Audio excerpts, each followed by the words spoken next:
Assalomu alaykum, hurmatli kanal obunachilari. Bizni uzoqdan kuzatib borayotgan do'stlar, barchalarga salom.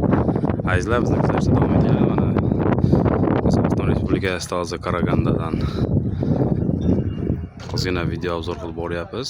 Mana shu yerga ishga kelganmiz azizlar. San'at saroyi ekan bu. Hamma narsa texnikada bo'ladi, mana ko'rib turganingizdek. Kichkina mikserlar turibdi. Mana bu yerda katta traktorlar turibdi. U nar tomonda kran turibdi, ana ko'rib turganinglardek.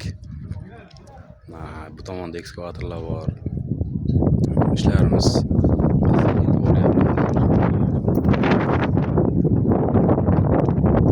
havo zo'r bugun. Bugun juma kuni ko'rib turganinglardek.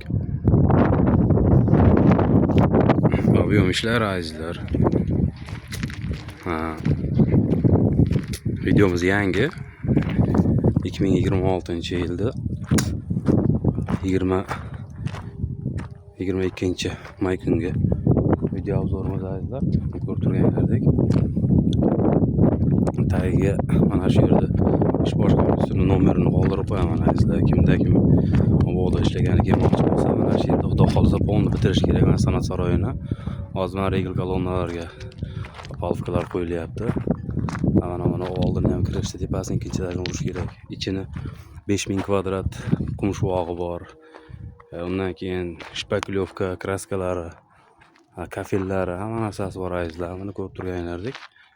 Podrobno qilib tagiga o'sha programmamizda nomerini qoldiraman. Bemalol aloqaga chiqishlaring mumkin. Yo'l kiralaringga polni pullar jo'natib beradi, yo'l kiralaringni qilib beradi.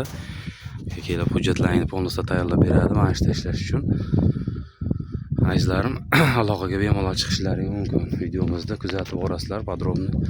Mana shu ikkita konteynerda ham yotadigan bolalar yotadi. Keyin o'sha yerda kvartira bor. 3 ta kvartira olingan. 3 ta kvartirada ham albatta kvartirada 2 ta 3 tadan bolalar hozircha endi bolalar kelayotganligi munosabati uchun bo'lyapti. Mana shuni tagiga telefon raqamlarini qoldirib qo'yaman. Xudo xolisa video ostiga bemalol aloqaga chiqishlaring mumkin.